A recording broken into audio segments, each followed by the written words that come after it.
হ্যাঁ, আরে কাপটা তো আছে, কাপটা আছে।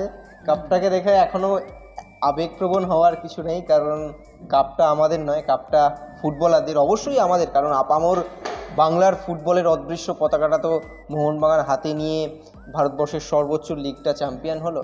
তাই এই কাপটা আমাদের, আপনাদের, সকলের। এবং অবশ্যই মোহনবাগান জনতার, মোহনবাগান ফুটবলারদের তো অবশ্যই।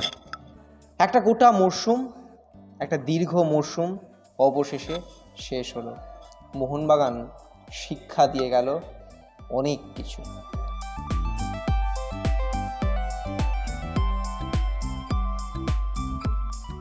যে কখনো হয় না স্লিপ, সেটাই আসল চ্যাম্পিয়নের গ্রিপ। এসআরএমবি টিএমটি বারের উইন গ্রিপ টেকনোলজি সিমেন্টের সঙ্গে বানায় মজবুত গ্রিপ। সেলফি চাই না অটোগ্রাফ?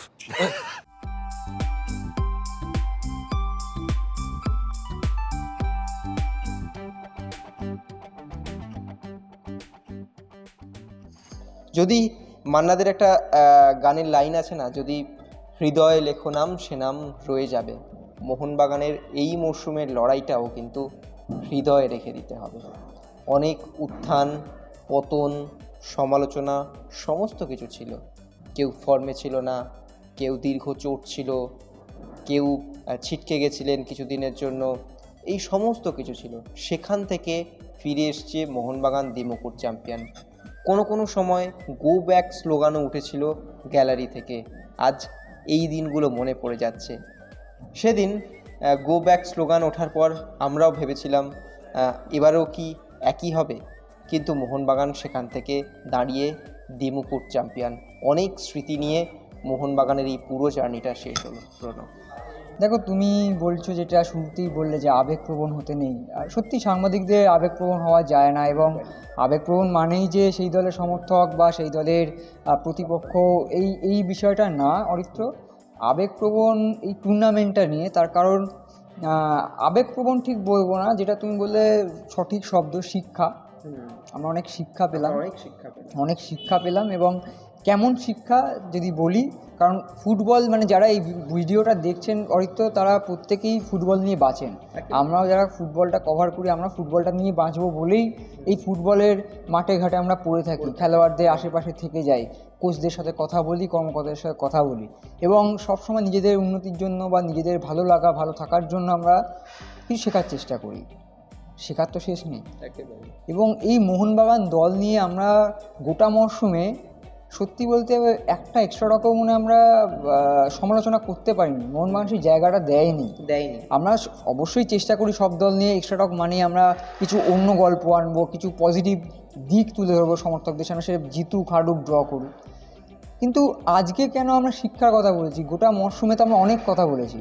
এর কারণ ছোট ছোট কিছু ঘটনা আপনাদের বলবো। জানি না আপনারা সেলিব্রেশনের সময় আপনাদের চোখে যখন জল, আপনারা মাঠে থাকুন কিংবা টিভির পর্দায় দেখুন, আমরা জানি আজকে মোহনবাগান সমর্থকরা আবেগপ্রবণ হয়ে পড়েছিলেন সেই সময় অনেক দৃশ্য না অরিত্র ওই না দেখা থেকে যায়। এবং আপনারা হয়তো ওই ঠিকঠাক গুছিয়ে উঠতে পারেননি। সেই গুছিয়ে না ওঠা মুহূর্তটাই আমাদের মধ্যে থেকেই আমাদের মধ্যে থেকেই যে মানে সত্যিই তাই। আর ওই জন্যই বললাম না যে সাংবাদিকদের আবেগপ্রবণ হওয়া যায় না, সাংবাদিকদের দেখতে হয় কী হচ্ছে। আর আমাদের তো দুজনের বাড়তি দায়িত্ব যে এক্সট্রা কিছু যেন মিস না হয়। আর এক্সট্রা টাইমে যেখানে ম্যাচটা গড়িয়েছে, সেই এক্সট্রা টাইমে ম্যাচের আগে যখন মোহনবাগান দল প্রথম গোলটা হজম করলো, সেখান থেকে গল্পটা শুরু। ওন গোল করলেন কে? আলবার্তো রড্রিগেজ, যিনি গোটা মরশুম বাঁচিয়েছেন এই মোহনবাগান দলকে, বেশ কয়েকটা গোল করেছেন। তার একটা মিস জাজমেন্টে গোলটা আত্মঘাতী গোল হয়। তারপর গোটা দল কি তাকে ভর্ৎসনা করেছে? একেবারে না। তাকে উৎসাহ জুগিয়েছে। তার থেকে জুনিয়র প্লেয়াররা, দেশীয় প্লেয়াররা তাকে উৎসাহ জুগিয়েছেন, বিশালকায় দেশে বুঝিয়েছেন। সেই দৃশ্য আমরা দেখেছি। এই দলে না ওই সিনিয়র জুনিয়র কোনো ব্যাপারটা নেই। মাঝখানে আমি দেখলাম একটা সময় আপুইয়া গোটা মাঠটাকে কন্ট্রোল করছিল, এবং কার্যত ফুটবলীয় কন্ট্রোলের কথা আমি কিন্তু বলছি না, ক্যাপ্টেনের হয়ে ক্যাপ্টেন হিসাবে যেরকমভাবে কন্ট্রোল করতে হয়। ক্রিকেটে আমরা অনেকটা দেখি যে ক্যাপ্টেনের ফিল্ডিং সেট করার ক্ষেত্রে, ফুটবলে আপুইয়া সেটা করছেন এবং পুরো টিমটাকে কন্ট্রোল করছেন। যে আপুইয়া এখানে দিমির থেকে বা ম্যাকলাইনের থেকে দিমির হাতে আম্বান্ডা ছিল সেই সময়, তা বলে যে দিমি অধিনায়ক, সেই ব্যাপারটা নয়। মোহনবাগান একটা সংঘবদ্ধ টিমের যে দায়িত্বটা থাকে সেটাই একদমই তাই, করেছেন। একদমই অরিত্র। যেরকম আমরা দেখলাম যে শুভাশিস বোস তিনি ক্যাপ্টেন, তিনি যখন উঠে গেলেন ম্যাকলারেনের হাতে কামিংসের হাতে ছিল, সেখান থেকে দিমি যখন নামলেন আবার দিমির হাতে এলো। ক্যাপ্টেন আর্মব্যান্ডটা হয়তো একজন থেকে আরেকজনের কাছে গেল, কিন্তু এই দলে সবাই ক্যাপ্টেন। এটাও একটা শিক্ষণীয় বিষয়। এবং তার সঙ্গে যদি আমরা একটু ম্যাচের আরেকটু এগোই, যখন দল হারছে এবং জেসন কামিংস পেনাল্টি মারতে যাচ্ছেন, জেমি ম্যাকলারেন আদায় করে নিয়েছেন, আমি দেখলাম ওই পেনাল্টি বক্সের ঠিক মানে পেনাল্টি গোলের পিছনে যে প্র্যাকটিসটা করে সেখানে দিমি ছিলেন, দীপক টাংরি ছিলেন, গ্রেগ স্টুয়ার্ট ছিলেন এবং আরও বেশ কয়েকজন ফুটবলার ছিলেন। আমি দেখলাম অরিত্র যে দিমিত্রি পেত্রাতোস এবং দীপক টাংরি, বিশেষত দিমিত্রি, তারা দুজনেই তখন বেঞ্চে এবং গা ঘামাচ্ছেন। জেসন কামিন্স পেনাল্টি মারতে যাবেন, জেসনকে ইশারা করে ডাকলেন এবং তিনি এলেনও। তিনি তো পেনাল্টি মারতে যাবেন, তার তো ফোকাস ওইদিকে থাকবে। তিনি তার সতীর্থদের কথা ডাকে সাড়া দিলেন, এলেন এবং প্রায় 1.5 মিনিট কথা হলো। 1.5 মিনিট কথার পর আমি জানি না কি কথা হয়েছে, দিমি আর টাংরি কি বললেন। হয়তো এর আগে যখন জেসন কামিংস পেনাল্টি মেরেছিলেন, সেই পেনাল্টিটা মেরেছিলেন রাইট সাইডে, আজকে মানে তার দিক দিয়ে রাইট সাইডে, আজকে মেরেছেন লেফট সাইডে, অর্থাৎ উল্টো দিকটায়। এবং আমার মনে হয় ওই যে টিম বন্ডিংটা ওখানেও, যে দুটো জিনিস শিক্ষণীয়। এক, আমি যদি দলে নাও থাকি, সবাই চায় আমি খেলবো, কিন্তু আমি পিচে নাও থাকি তাও আমি কন্ট্রিবিউট করতে পারি, আমি কন্ট্রিবিউটটা করতে পারবো দলের জন্য। আর উল্টো দিকটা যদি দেখি, যে আমি পিচে আছি, আমি এক্ষুনি নায়ক হতে চলেছি, কিন্তু তারপরও যে সতীর্থ আমাকে ডাকছে কিছু বলার জন্য, সে হয়তো দলে এই মুহূর্তে খেলছে না আমার পাশে দাঁড়িয়ে, তারপরও তার কথাটা শোনা দরকার। একেবারে, হেই যাক আমি তোর কথা শুনবো না, এই জিনিসটা কিন্তু আমরা কত দেখেছি হয়তো পেনাল্টি নিয়ে মারপিট হয়, কে মারবে সেটা নিয়েই হয়, যে তুই মারবি না, বলে লাথি মেরে দিয়ে চলে যায় রাগ করে। এটা মোহনবাগানে নয়, এটা মোহনবাগানে হয় না। এই জন্যই তো দলটা চ্যাম্পিয়ন, এই জন্যই তো দলটার এই সাফল্য। আর তারপর জেমি ম্যাকলারেনের গোল, যাকে নিয়ে সবার চিন্তা ছিল, তাকে সবাই জড়িয়ে ধরলো।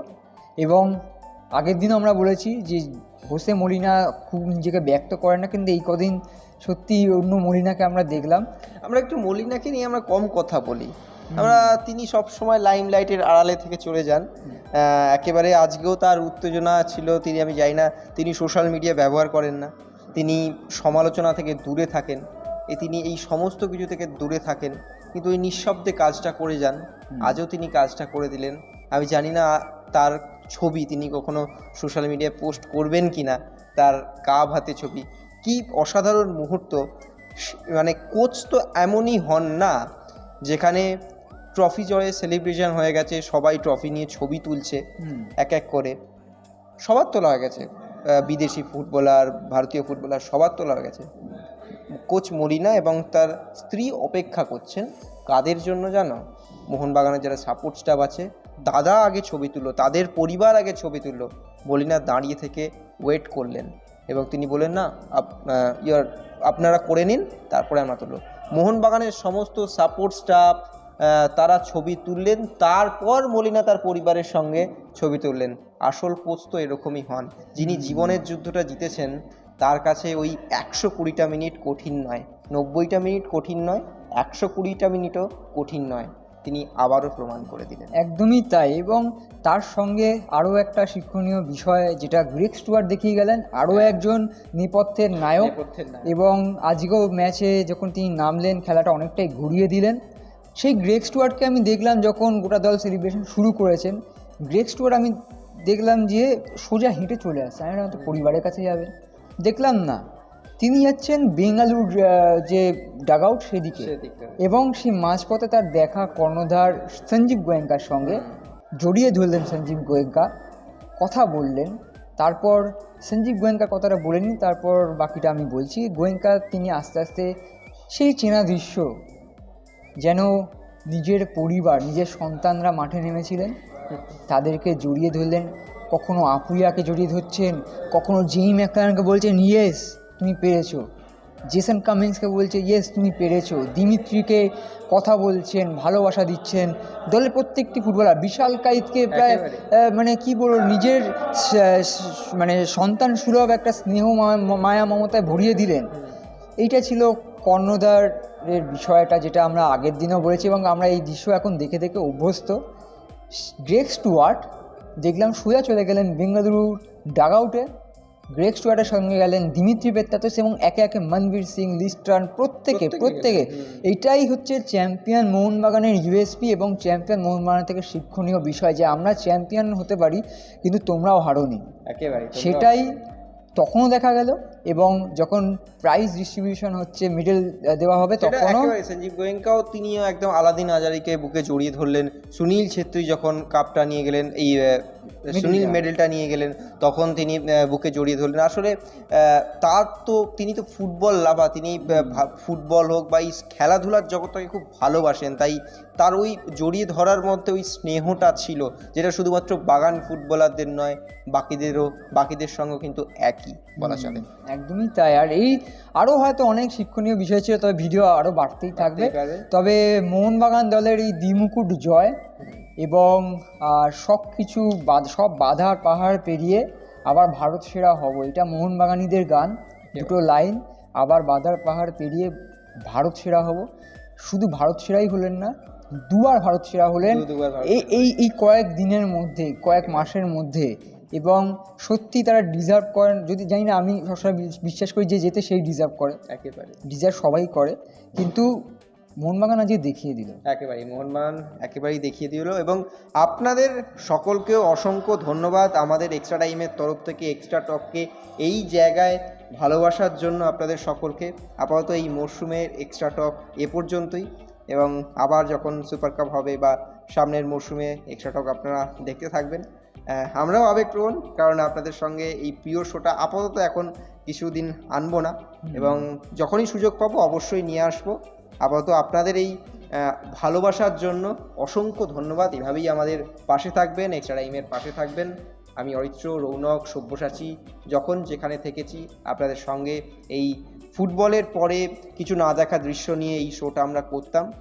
আমরাও আবেগপ্রবণ, ওটা মোহনবাগান দল আবেগপ্রবণ, সকলে আবেগপ্রবণ। আপাতত ধন্যবাদ।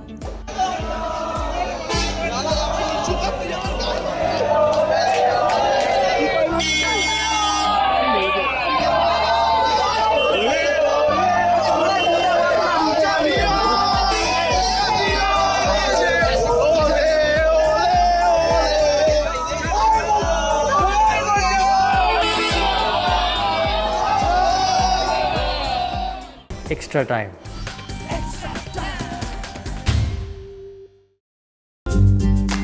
লেটেস্ট নিউজ আর এক্সক্লুসিভ ভিডিওর সঙ্গে আপডেট থাকতে এখনই সাবস্ক্রাইব করুন আমাদের ইউটিউব চ্যানেল।